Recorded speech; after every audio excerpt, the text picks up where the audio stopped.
Hello, welcome to Thurston Community Media's live election night coverage, The First Returns. I'm Deborah Vinsel, the CEO of TC Media. We're cablecasting our program on all four of the TCTV channels, channels 3, 22, 26, and 77 on the Comcast system. And if you're on the Fairpoint system in the Yelm area, it's 3, 22, and 23. You can also see this program live on the internet. Go to tcmedia.org for our live stream. Thanks to our friends at Chaos, our audio signal is being carried on 89.3 FM, as well as on their website at chaosradio.org. Thank you for partnering with us on that, Chaos. For several months before the elections, we also teamed up with the League of Women Voters to bring televised candidate forums, and we produced a video voter's guide to help you make an informed voting decision. We hope they were informative and helpful. We want to thank the League for their partnership on this important voter education programming. So it's 8 o'clock. Officially, the ballot boxes in Washington are closed, and the Thurston County Election Center is now busy processing ballots that they've already received.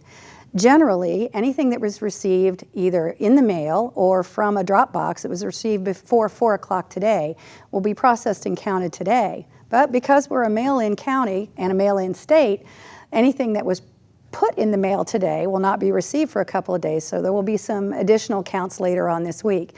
If we have any really close races here in Thurston County, might be a couple of days before we find out what the results are. But we'll have the first results soon. Later we'll be joined by Peter Rex from South Puget Sound Community College to discuss Thurston County politics. But first, we have some special guests here in the studio. It's our tradition to invite elected officials who are leaving office to come share a few minutes reflecting on their service. And we're honored to have with us tonight Senator Karen Frazier and Thurston County Commission Sandra Romero. Commissioner Kathy Wolf is a bit under the weather and unable to join us, so we hope she feels better soon. So thank you, ladies, for taking time. I know that you both are probably busy on election night, but we appreciate that you took time to come spend some time with us. And, you know, this is an opportunity for you to share about your service in public office and to thank folks you want to thank and give us an opportunity to thank you. So why don't we just start with what drew you to public service initially? I'll start with you, Senator. Okay, well, I've always been interested in doing my part to make people's lives better. And there are a lot of ways you can do that, but some early things happened in my life that got me interested in the political process. Probably the first one was taking a high school class on current events. So I would like to thank Mr. Prepazak, who was my high school teacher and got me very interested in public policy issues. Then the next thing that happened, I ended up getting a summer job in the office of the mayor of Los Angeles for about a month. And so I got to see some people working it firsthand. Then I took some political science classes at the University of Washington. And then I got an internship with the state legislature, which was kind of life-turning for me. And then I decided I wanted to pursue somehow working at the interface of elected or appointed officials and the public. And so I worked in state government. I did legislative liaison work for agencies, and then I got involved in the community, and then I got involved on a local government advisory committee. Then I was on the Lacey Planning Commission, then the Lacey City Council, then Lacey Mayor, then Thurston County Commissioner, then State Representative. Every step up the ladder. Well, and then State Senator now for 24 years. Yeah. So you can't plan these things. They just, once you get involved in something, you find ways to do more. Right. So I would like to thank Sandra Romero, who was my campaign manager when I first ran for the House of Representatives. And I'd like to thank Brenda Fitzsimmons, who's been my legislative assistant for 28 years now. Wow. So a lot of people in our community have talked with her and visited with her. So what triggered the decision to run for elected office? I mean, there's a lot of people who work in the public sector but never choose to step forward and toss their hat into the ring. What triggered that for you? Well, I think I first got interested with this high school current events class. I thought this was a high calling, but I had no idea how to do it. I come from a non-political family. But when I got involved, I left out, I got very involved in the women's movement. And so when I was on the Lacey Planning Commission, a vacancy occurred on the Lacey City Council. And there had never been a woman on the city council before. So I talked to a couple women who were older than I was, who had children, who had husbands, who had houses, who had lawns to mow. I lived in an apartment. I was single and had an old car. I didn't think I fit. But my older friends said they didn't have time. So I gathered up my courage and I applied for the vacancy. I didn't get that vacancy, but I got a subsequent one. Wow.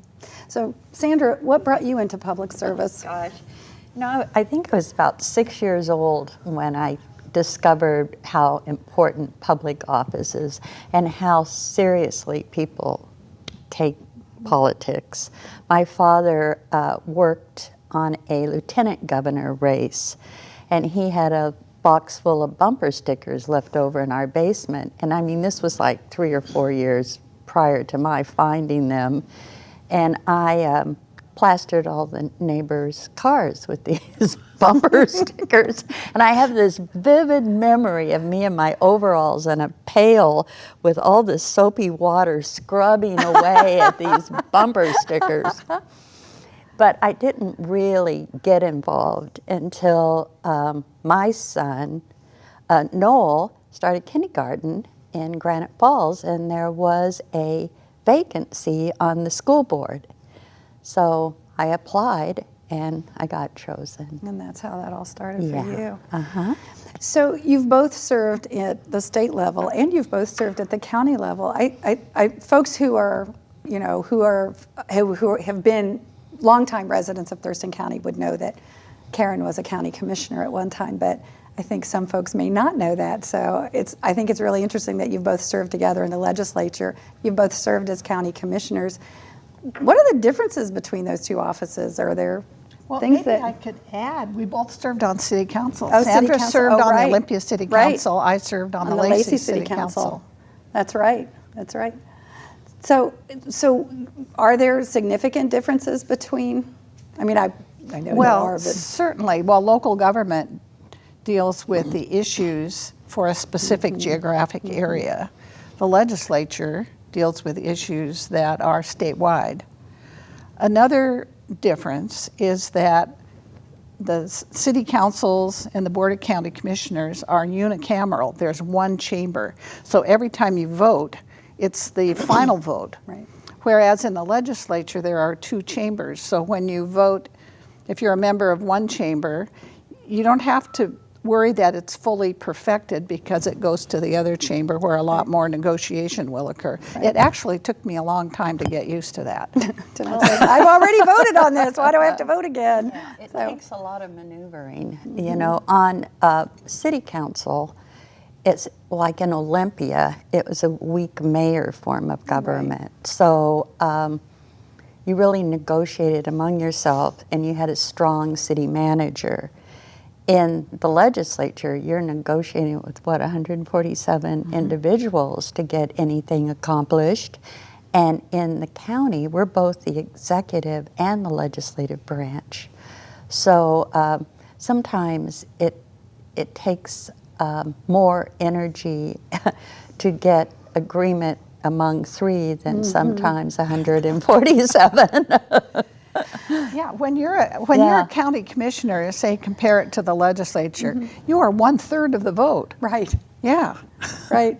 As opposed to 113, is that it? Yeah, and one other difference I would mention or contrast is that at the local government level, the issues dominate the process. But at the legislative level, the process dominates the issues. And it's set up that way for a reason so that the public interest will hopefully emerge among many special interests that come together that need to negotiate. Right. So you've both had long careers in elected service.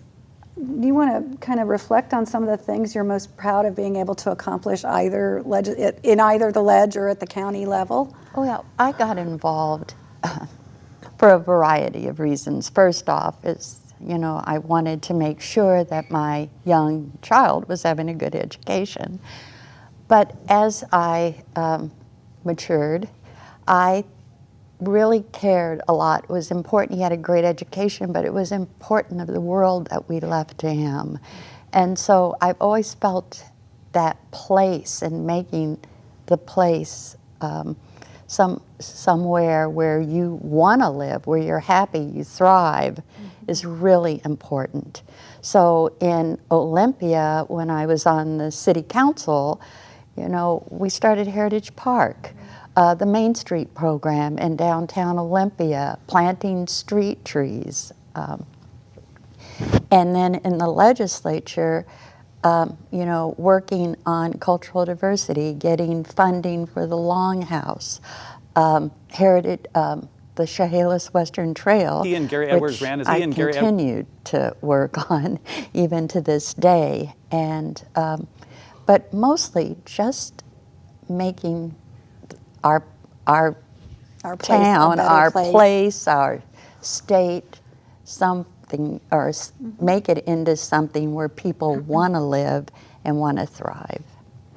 Karen, are there any specific projects over the years that you're really proud that your thumbprint's on? Oh, my thumbprint is on so much. Oh, yeah, well, that's true. In elective office 43 years now. But I would say the number one thing is I've always tried to stand up for democracy, government, of the people, by the people, for the people, making government work in the way to achieve, as Sandra said, communities and a way of life that we together want to have. And so there are a number of issue areas, particularly in the legislature, that I've worked on, trying to improve opportunities and rights, some protections for women, civil rights for everybody. I've been a major leader for employment and working people in the area, particularly public employees. I've worked for improvement of benefits for retirees. I've been a major leader in the legislature, in the Senate, on environment. I've worked on virtually every environmental issue, and I've taken the blows, you might say. I've worked on education. I've made the 22nd district in Thurston County a huge priority. So over the years, I've probably achieved billions of dollars of expenditures here in the area. And I chaired the capital budget for a while. So I got money for evergreen buildings, community college buildings, helped our community college move from being all modular buildings to nice solid buildings now.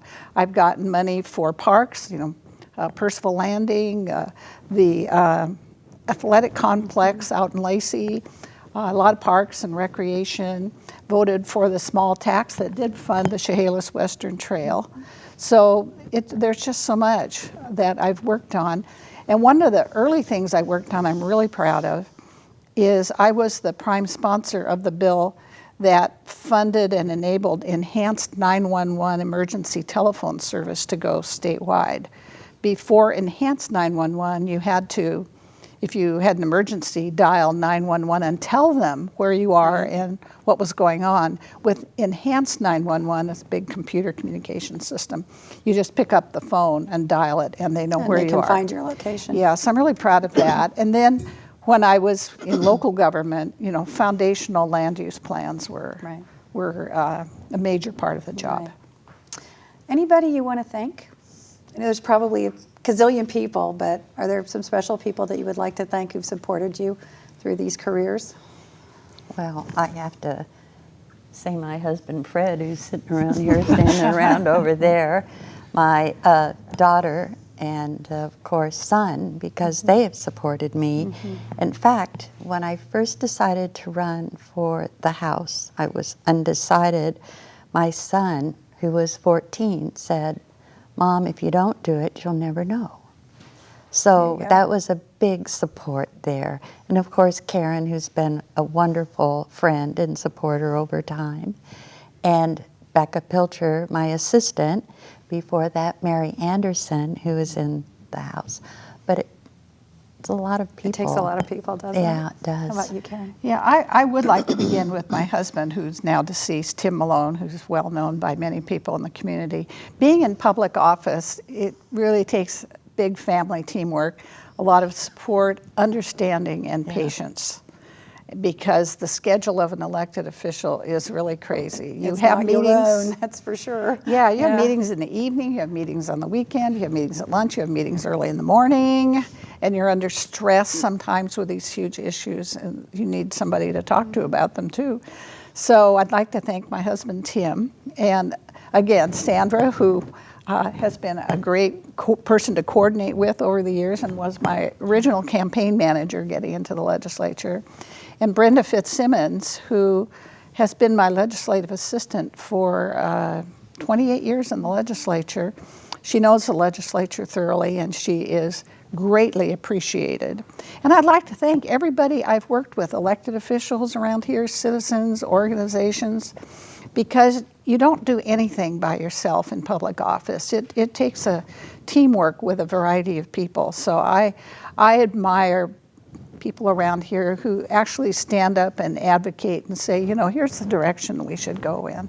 And then you team up.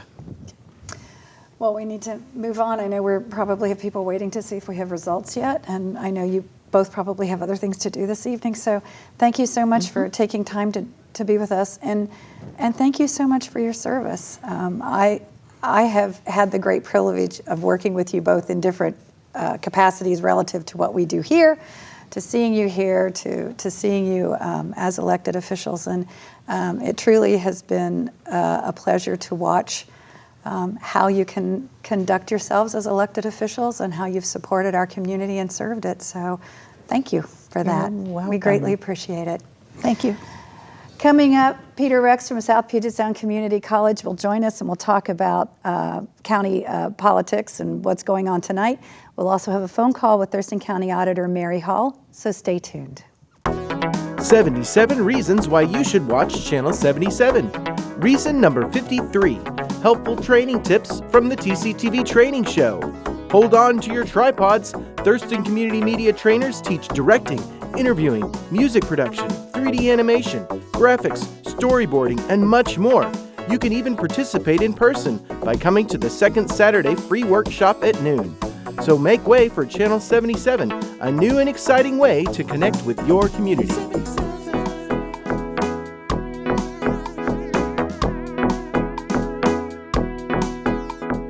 Lights. Props. Mics. Prompter. In other news, community members of Thurston County have been producing quality programming in our high-definition studio at TCTV. To take these classes and more, give us a call at 360-956-3100. One easy way to give a gift to TCTV is through smile.amazon.com. There are 5 simple steps, and the best part is that Amazon does the donating. First, go to smile.amazon.com. Second, log in just like normal. Third, click on Account and scroll down to change your charity and click on it. Fourth, type in Thurston Community Television. And finally, confirm your selection and click on it. Save this to your browser, and every time you purchase something, TCTV will receive a small gift.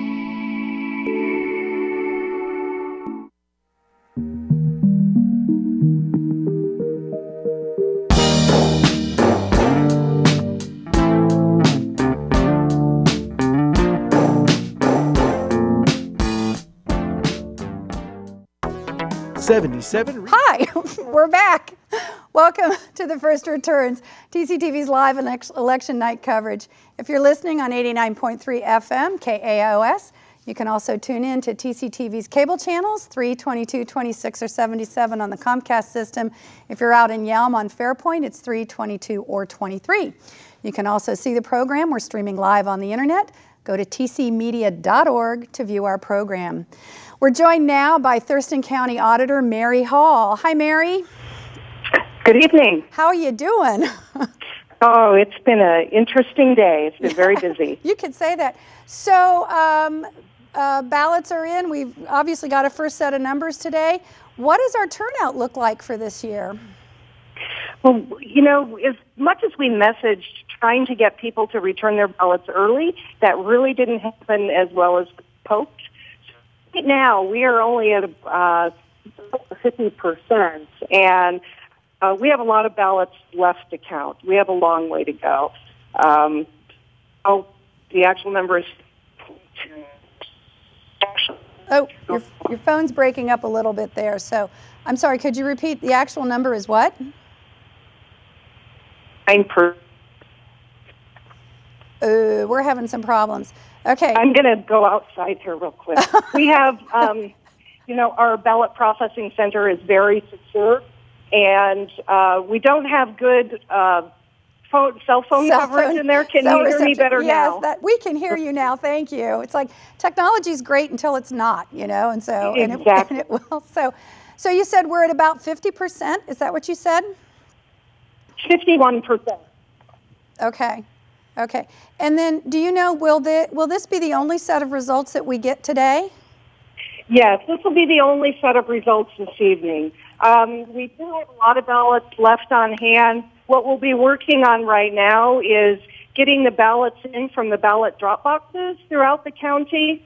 So we expect we've got quite a ways to go.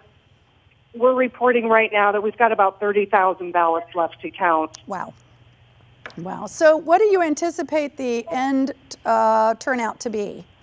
If we're at 50% well, originally right now. I had anticipated about 80%, and our ballot drop boxes were very heavy today, as well as our voting center that we moved into meeting room 152 at the courthouse. At the courthouse. In fact, there are probably still people in line as we speak. So what we do is we give first, the last person in line at 8 o'clock a card, and they're able to get a ballot and vote. Wow. So it was busy all day long. Okay. Well, I appreciate you taking time. Is there anything that you would like folks to know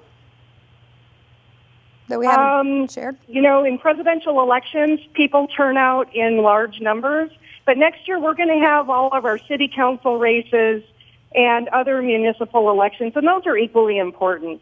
So I hope that people won't stop voting this election, that the people that tend to come out every 4 years will remember that next year we also have some pretty important city council races, school district, fire commissioner races on the ballot. And we also may have spring ballot measures. So when they get the ballot, I hope that they'll take time to read the voting information that we send them and participate in the smaller elections as well.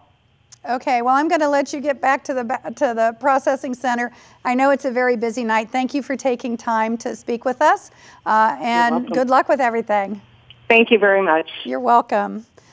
Bye. Goodbye. So I'm joined on the set now with Peter Rex from South Puget Sound Community College. We're going to run through a couple of numbers. We have a set of numbers here. I know that the TCTV staff is busily trying to get things typed in, but I do just want to give you kind of a heads up on a couple of things. So for our county commission seats, I got to switch over to find them really quickly. It's always in the middle of a conversation. We have, for County Commission District 1, that's the race between Jim Cooper and John Hutchings. Right now, Jim Cooper is leading with 50.03% of the vote, 40,417 votes. Hutchings with 40,107. So, a 310 vote difference there. That's going to be a close race. The race for County Commission District 2 between Gary Edwards and Kelsey Hulse. Edwards has a more substantial lead with 52.34% of the vote. Edwards was 43,107 and Kelsey Hulse with 39,059. So you heard what the auditor said. They have at least 30,000 more ballots to count, and there will be more things coming in. Anything that was put in the mail today obviously is not available to be counted today. So these are both very close races, and we're not going to be able to say yes or no to either of them, I don't think, tonight. Yeah, I think it's interesting to see which direction the county commission is going to turn, and we have two very competitive races. Jim Cooper, Olympia City Council, and John Hutchings, obviously a former law enforcement officer. Mm-hmm. Both he and Gary Edwards ran as independents. Gary Edwards, a former Republican sheriff, but took the independent label this time, and that seems to have helped him against Kelsey Hulse. Okay. So you're watching TCTV's live election night coverage, The First Returns. You can also watch us live on the internet if you go to tcmedia.org. And again, if you're listening on to our audio feed on 89.3 FM, KAOS in Olympia, we want to invite you to also check out their internet stream at chaosradio.org. So we're going to take another break right now while we kind of collect ourselves for the next session, and we'll be back right after this. 77 reasons why you should watch Channel 77. Reason number 1, local election coverage. Every year, Thurston Community Media produces a video voter's guide that each candidate is invited to participate in. We also team up with the League of Women Voters to produce candidate forums for the primaries and the general election. Then every year on election night, we bring you live coverage of the local results. Channel 77, doing our part to ensure an informed electorate.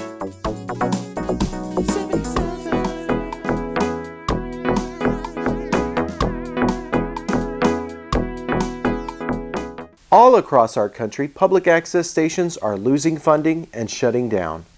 Here in Thurston County, we have a vibrant public access center where you can create your own television show in your own backyard and share it with your community. TCTV provides the training and the equipment and even airs your program at no cost to you. Call 360-956-3100 or go to tctv.net to learn how you can get started. TCTV, providing communication resources to build a stronger community. I love TCTV, but I don't have a TV here. If only there was a way for me to catch up on all the great content. Oh, but there is. Who is that? Where are you? Right in front of you. You're my computer? Yes. Now let me show you how to see TCTV wherever you want, whenever you want. Whoa! Whoa! Whoa! Where am I? This is TCTV.net, the home of TCTV Video on Demand. Video on demand? What's that? It's a new section on the website where you can easily stream your favorite TCTV shows from any computer connected to the internet. Wow, that's great. I can't wait to watch all the awesome shows that I haven't seen yet. At the bottom of the front page of TCTV.net, there's a video player. Click on the link on the top left of that player that says On Demand. Next, click anywhere on the video player screen and you'll see a list of TCTV shows you can watch without cable from anywhere in the world. Thanks, Mr. Computer. Welcome back. Joining me is Peter Rex from South Puget Sound Community College to talk about local races. Thanks for being here with us tonight. I know it's probably a busy night for you. Happy to be here. So we're going to pop up our results right now. The crack staff here at TCTV has got those in. So let's take a look and see what's happening locally on our races. So for Legislative District 2 position, or for state senator, we see Randy Becker. Let me clarify first. The results you're seeing on our screen now are for Thurston County votes. District 2 is a little tiny piece of kind of East County, but spreads into Pierce County too. So what you're seeing here is the votes from just from Thurston County. And in Thurston County, Becker is with 56% of the vote and Marilyn Rasmussen with 43% of the vote. So moving on, in District 2 also Andrew Barkus, again these are Thurston County results with 55% of the votes, and Amy Hoffman with 45% of the vote. Statewide, let's see if we can find those quickly. That's fine. Well, I can't find them quickly. Okay, we'll try to get that bigger picture for you on those in just a little bit. Okay, next up we've got, what do we have? Okay, again, Legislative District 2, J.T. Wilcox here in Thurston County, preferring Republican Party with 61% and Derek Maines with 39%. So it's a little red. Yeah, you have Randy Becker and J.T. Wilcox are both incumbents. They're Republicans. It seems likely that they're going to go on to win tonight. I don't know that either of these races are going to be very tight. Andrew Barkus also, he's not an incumbent, but he was appointed. So this is the first time he's run officially for the full term, and so that race might be a little tighter, but looks like he's got the advantage tonight by about 11 percentage points. Okay, moving on. Okay, here in District 22. District 22 is fully encompassed in Thurston County. Sam Hunt, who is running for the Senate seat that is being vacated by Karen Fraser, with 68% of the vote. Sam was in the legislature and has moved up. Steve Owens with 31% of the vote. That seems like a pretty significant seal of approval. This is a pretty safe Democratic district. Sam entered the legislature in 2000. I remember that well because he defeated me in the primary. There you go. Moving on to the next race is position 1 in District 22. Lori Dolan with 67% of the vote against Donald Austin, 32%. So this is an open seat. Dolan with the Democratic Party preference there. Yes, she was a former staffer for Governor Gregoire, and she's got a lot of experience. She lived in Spokane, has moved over, been living in Olympia for a while, and was running against Donald Austin, who's only 19 years old. He's a student at South Puget Sound Community College. He's making his first effort at a political office, so he's got to start. That'd be great. I've been told we have a caller. Who's calling? Jim Cooper. Oh, we've got Jim Cooper on. Great, that's wonderful. So let's take a moment away from the numbers, and we'll talk to Jim Cooper. Hi, Jim. How you doing? I'm great. How are you? I'm really good, Jim. So a small lead right now. How do you feel? Yeah, we're ahead, and that's what counts tonight. It's too close to call, but I'm pretty hopeful that they'll keep pulling ahead in the future count. So most people know you as being currently a city council member for the city of Olympia. What prompted you to run for county commission? You know, I grew up around government, and I have a 4.5-year-old daughter. And when I saw that 2 of our county commissioners were retiring, I decided that was a good next step for me to step in and see if I can create a county that we can leave for Maggie and her kids and grandkids to live in. That'd be great. That's great. So I want to give you an opportunity while we're on the phone, if there's anybody, folks you'd like to acknowledge who have been part of your campaign. Yeah, definitely. I just wrapped up a dinner with 35 people on my campaign team. I won't name them all, but certainly mention Emma Margraf and Joe Heyer, who are my strategy consultants, and Lee Doyle, who did my design work, and Chris Novelli, who was my treasurer, and the list goes on and on. I really appreciate you giving me the opportunity. Yeah, well, as we had Karen Fraser and Sandra Romero on earlier, and as they both said, you don't do it by yourself, so it takes a team to do this. So I guess we're going to have to just wait and see what happens over the next couple of days with your race. We'll get it. Yeah, another count tomorrow night. Yeah, another count tomorrow night. So I just want to say thank you for taking time. I know you've probably got people to talk to and things to do tonight, but we do appreciate that you took time to call in for us tonight. Thank you so much for having me. You're welcome, Jim. Good luck. Bye-bye. Okay, so moving on. That was Jim Cooper, Olympia City Council member running for the county commission position against John Hutchings. Okay, next up we've got District 35. District 35 is on the west side of the county, takes a big chunk of Mason County, part of Thurston County, used to and bleeds up a little bit into Kitsap County, I believe. So right now we're seeing this, the Republican Dan Griffey with 52% of the votes in Thurston County, Irene Bowling with 48%. We'll see where that one goes. That's a rematch from 2 years ago. Okay, and moving on, moving on. Oh, okay. In District 35, Position 2, Drew McEwen and Craig Patty. That's a really close race. Now this is the Thurston County numbers, obviously, but I'm wondering what that means. We'll see where it heads. The Mason County is the bigger part of this district, and both I think those candidates are known well in Mason County. Drew McEwen is the incumbent, known for working across the aisle with both Democrats and Republicans. So I'd probably give him the advantage in the long run. Okay, moving on.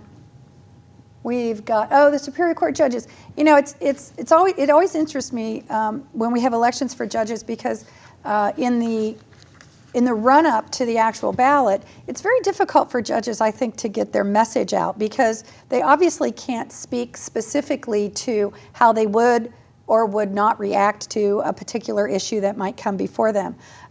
So in this case, we've got a Superior Court position. Chris Lenise currently leading with 51% of the vote. Laura Murphy with 49%, so that's a pretty close race too. It is, and this is 2 well-qualified candidates, lots of endorsements, especially for Chris Lenise. It was something that we saw. He actually doorbelled my house, which is something you don't often see with judge candidates, and they were very well qualified for both of them. And really all you can do in those races is kind of give your endorsements and kind of give your background because you're not allowed to say how you would speak on cases, as you said. I know when we see them at candidate forums, and we've done some things with the league over the years where they've done judicial forums. And it's always very interesting to see how the questions have to be crafted so that you're not placing the candidate in a position of expressing a legal opinion about something. So it's an interesting process to go through. Okay, coming up next in the Superior Court Judge Position 7, John Skinder and Jim Foley. Skinder with a more sizable lead, 55% of the vote against Foley's 45%. Okay, moving on. Oh, Olympia, Initiative 1. This is the funding tuition through an income tax on the top 3% earners just in the city of Olympia, currently failing 55% of the vote to 45%. This was an interesting thing that happened. It is a great case study for so many aspects of political science. So it's an income tax, and then uses the money on the income tax to pay for the first year of college education at a community college rate for graduates of the Olympia School District. And so a lot of people thought it was mostly setting up a Supreme Court case or a court case to show that an income tax would be allowed. And there was some question raised primarily, how would you actually collect this tax? IRS information about household income is confidential, so that became kind of a talking point for the opposition that apparently was pretty strong, because as of tonight, it's losing 45 to 54. I'm not sure if it's going to be called yet. It's still pretty close with a lot of votes to be counted. But it was interesting. I had my students vote on this issue, among others, this week, and this was one that they actually voted down, and I was surprised by that.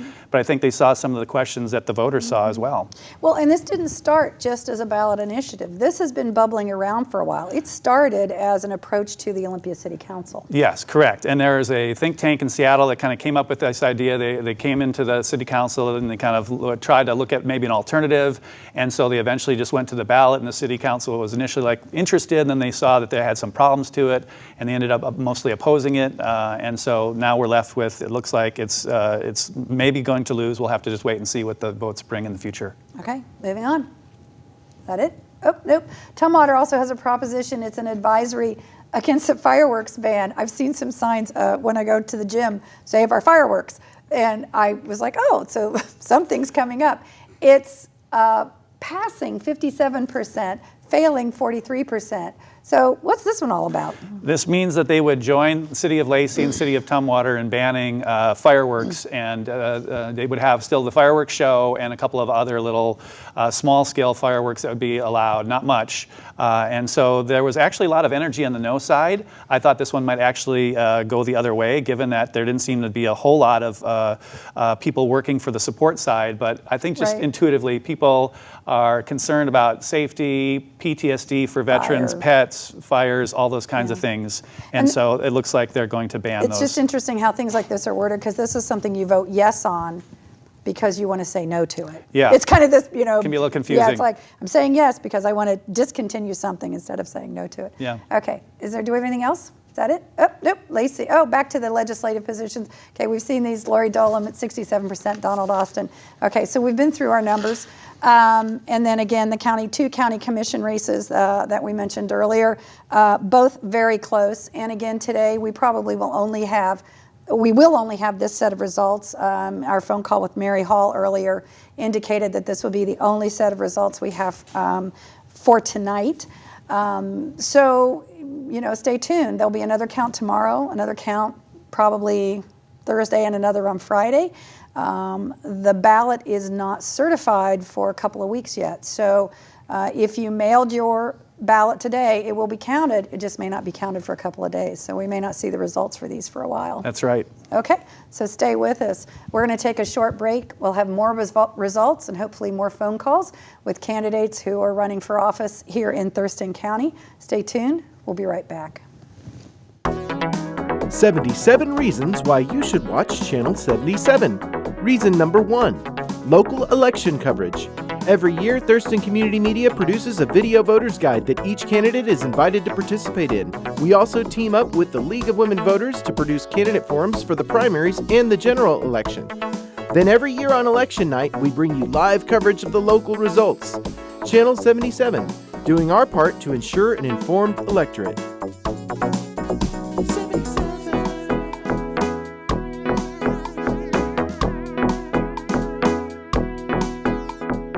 All across our country, public access stations are losing funding and shutting down.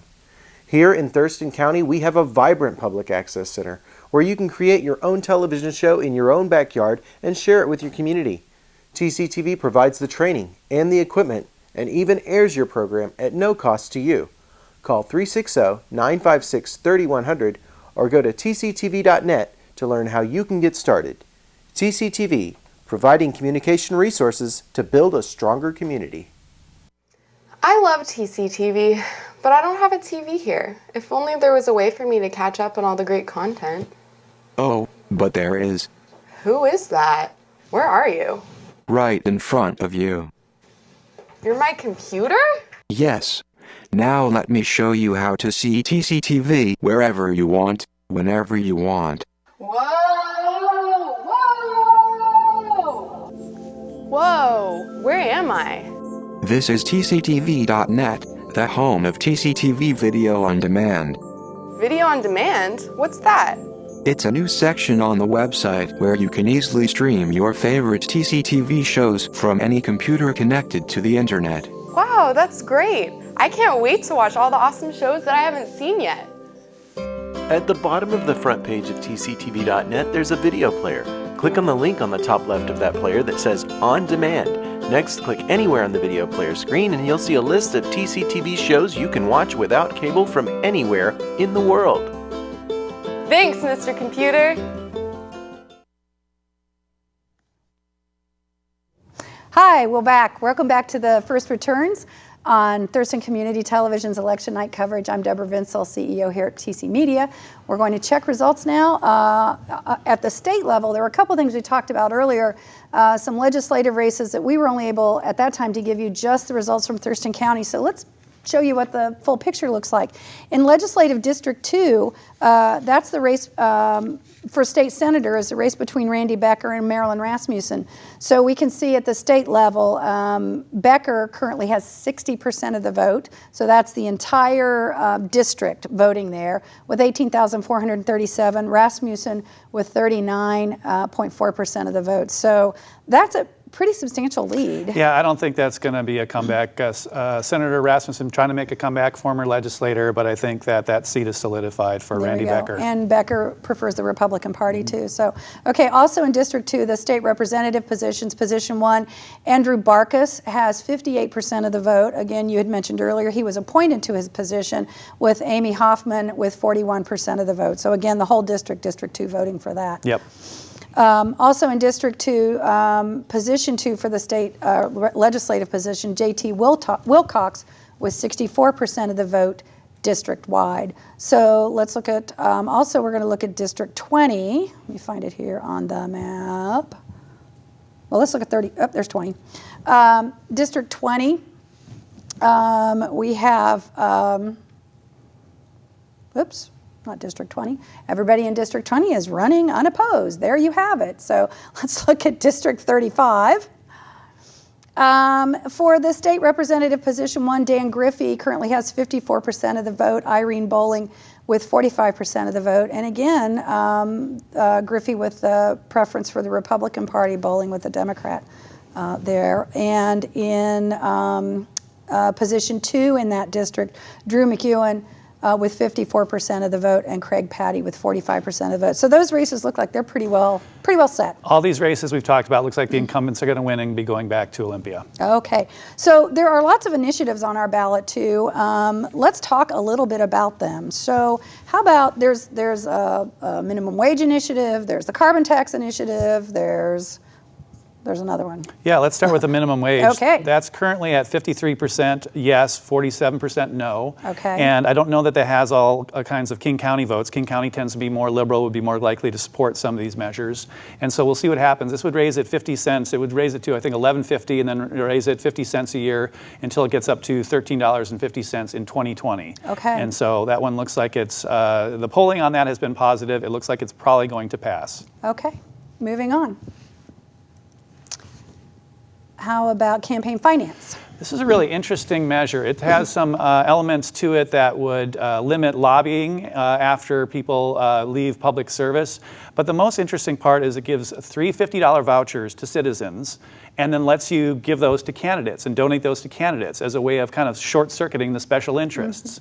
And the money would be paid for by closing the tax loophole that allows out-of-state shoppers to not pay sales tax here. Right. And so it's a way that a lot of the backers thought to try to get try to get special interest having less influence on the political process. And right now it's losing. It's failing 56%. Yeah, 56%. So that seems unlikely to pass. It seems like it's a pretty big change for us as a state, although I would expect it's probably going to tighten somewhat. I wouldn't be surprised if the margin gets smaller. Okay. So then now we also have, there is the fraud and senior citizens, and that Measure 1501 is currently passing with 73% of the vote. Yes, this has a great title because it sounds like it's going to protect seniors, and it is. I don't have any issues with that, but really it's kind of a battle between two interest groups, the Service Employees International Union and the Evergreen Freedom Foundation. So you have a union versus another group that wants to let people know that they don't have to be part of the union, and they want to get the names of all these people who are in the union as a public record. And so it's really, there's something else going on underneath that in addition to concerning seniors and vulnerable individuals. But as you read the ballot title, it sounds like something that everybody should support. Okay, so those are initiatives, and we've seen the you know, thank you for the analysis on that. We have a call, so who's calling in? We have Gary Edwards. Thanks for, hey Gary, how you doing? I'm doing fine. How are you this evening? We're doing really well. Thanks for calling. I know you probably have a lot of people that you're seeing tonight and things to do. Yes. So we're having quite a nice function over here at Indian Summer. That's good. So we have our first set of results in, and you have a little bit of a lead there. I think, what are we, right about 5 points? About 5, something like 4.5, 5 points. Uh-huh.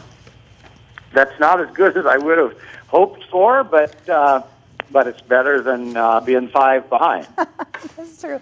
So, so what prompted you to try to toss your hat into the ring to return to elected office? Well, I was just very disappointed with the way things were going with our county government. And, I mean, I could get into a lot of specifics. I don't know how much time that you have, but I had no intention of doing this when I retired from my sheriff's position. But I really felt that someone had to step forward and get some common sense and get us back going down the middle of the road. I've always felt that we can all get along. What's wrong with the middle of the road? We can use common sense, and hopefully, from a financial standpoint, we can bring things back. I've always felt that the economic engine is stalled here, and it's stalled because of public policy that comes out of the county courthouse. Okay. So you obviously don't run a campaign by yourself. Is there anybody you'd like to acknowledge who's helped you with this process? Well, I would say that my wife of 48 years is my campaign manager, and she has been for that whole period of time. So you don't do anything without good family support. And it took a bit to talk her back into this, because I served, 37 years as a lawman, and she thought I was done doing that. So I tricked her and got her to go for a legislative position, I put it. I won't be out on the street working holidays and all the stuff I used to have to do when I was in law enforcement. Yeah. Okay. Well, thanks for taking time to join us tonight, and good luck with your campaign. First set of results, according to Mary Hall, there's about 30,000 ballots to count, and who knows how many coming in, that were dropped today or put in the mail today. So now, this race... I don't know if maybe Mary told you this, but I got a couple of calls at my residence late this afternoon that people were concerned because they were trying to drop their ballot off at several of the South County ballot drop spots, and the boxes were full, and there was no more room in the box for the ballots. Did you hear anything about that? Have not heard anything about that. So, well, I'm assuming they went out and made a special They do. run. I know that they do pick up several times during the day. She did say that they are expecting slightly more than 80% turnout. So they said they had an exceptionally heavy turnout today in people dropping their ballots. So I guess from a count perspective, if you will, I'm hoping that 5 points will expand a little bit, because really, out of the South County where those late ballot drops take place is where my biggest support is, as a general rule. Well, we'll have to keep an eye on it for the next couple of days to see what happens. Just take a look and see if that won't happen. And I think that same ratio of votes is going to affect Hutch's race as well, because I think he's down about 300 votes. Yeah, that's a much tighter race. So yes. Both of these races, you have a little more comfortable pad, that's for sure. But both of them tight. We'll be keeping an eye on them for the next couple of days. So go enjoy the evening with your family and friends, and thank you for joining us tonight. Okay, thank you very much. Take care. Have a nice night. Bye. Bye-bye. Okay, Gary Edwards running for Thurston County Commissioner against Kelsey Hulse. And there is just about a 5 percentage point difference between their two races. Gary with, I just had it in front of me here, 52.34 and Kelsey Hulse with 47.42. So it's right just about 5% there. Yep. So, okay, we have just a couple of minutes left. So, and we haven't talked about the national election. So, I do want to just kind of get your perspective on things. Wow, for being a political science professor, I'm sure this has certainly been one that has been deserving of study. It has destroyed political science as we know it. It has changed so many things, what we've taught, what we believe, what we thought, polls, forecasting, public opinion, the role of political parties, what you can say in the media and what you can't say. It is absolutely stunning. It is shocking. And the changes in political science started last year when we saw the results of the primaries. And if things hold in the direction that they look like they're going, and it becomes President Trump, it's just going to be even more interesting things to study, and for political scientists to really re-examine what we think we know and what we actually know. Mm-hmm. So did we see any of that trickle down to the local races? I mean, generally speaking, I think our local races, for the most part, tend to be fairly civil. But I do know that there were some hit pieces, hit mailing pieces. I got a very disturbing robocall about a candidate that I knew to be not factual, so it's just a little disconcerting. Yeah, I think the threshold has really changed. Back when I was running political campaigns, the big discussion was, should we run a negative ad? And that was like really a big decision. And now it's just like, which negative ad should we run? And how negative? And how many? And right. what kind of, and what format? Right. And how should we deliver it? So I think that it has changed quite a bit that way, and I don't know if it's just this year. I think it's kind of been a trend that's been going in that direction. And Americans respond to that. When we start turning off our TVs and say we don't like those kinds of ads and those don't work, then maybe we'll get a different result. But Americans seem to be tuned into that kind of advertising. That's interesting. What has been one of the things that has been most surprising about your students' reaction to what's been going on? Well, we'll find out tomorrow morning. I think we'll see what they say. I mean, they have a pretty good sense of what is real and what's not, and how things are going to work out. And I have 3 classes, and they're all very different. 2 of them voted for Hillary Clinton, and 1 of them voted for Donald Trump. So each class is a little bit different in their own way that they look at the world. But they're hopeful, I think. They want to try to make a difference, and I think as someone who sees the need for leadership of young people, I can't wait till they're in charge. Okay. Well, I want to thank you for being with us tonight. It certainly has been an interesting night. There are a couple of things that we obviously need to keep an eye on as we move forward. Again, in Greater Thurston County, the 2 races that we're watching very closely are our county commission races. For County Commission District 1, Jim Cooper currently holds about a 300-vote lead over John Hutchings. It's a 50-50 race right now. For Commission District 2, Gary Edwards has a little more comfortable lead with 52, a little more than 52% of the vote, with Kelsey Hulse a little more than about 47.5%. But again, as we heard from County Auditor Mary Hall, there's a lot of counting left to be done. So if you postmarked your ballot today before 8 o'clock, or if you dropped it in a drop box, it would not have been a part of the count that we had tonight. This is the only set of results that we're going to get. There will be an additional count tomorrow and several other counts later on. I believe it's about 2 weeks from now when the ballot is actually certified. And we have some close races to watch. So you know, again, 80 to 82% turnout, she said, in Greater Thurston County. Good job. That's that great. is really high. Yeah, I know, considering we had 11% turnout for the primary ballot. And of course, that's the other thing here. For the national candidates, one party uses the caucus, the other party uses the primary. So that was also another kind of quirky thing that went on. Okay, well, thank you for joining us, Peter. We greatly appreciate you being here. Thank you. And we also appreciate our friends at KAOS Olympia, for carrying our signal on 89.3 FM and on chaosradio.org. We want to thank you all for joining us tonight.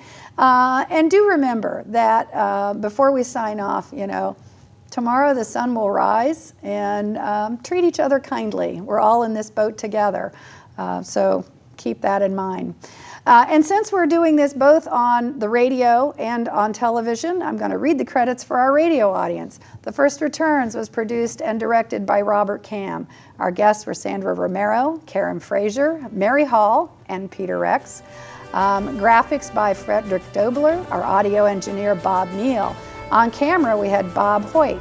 Teleprompter was operated by Malcolm Montiero and Charles McDonald. Our streaming engineer was John Koch. We want to say a special thanks to the candidates who ran for tossing their hat into the ring to run for elected office, and for those who called in to be with us tonight. Thanks for joining us. It has been my pleasure to be with you. And remember, when you want to find out what's going on in our local elections, tune in to Thurston Community Television, a local programming service of Thurston Community Media. Thanks for watching.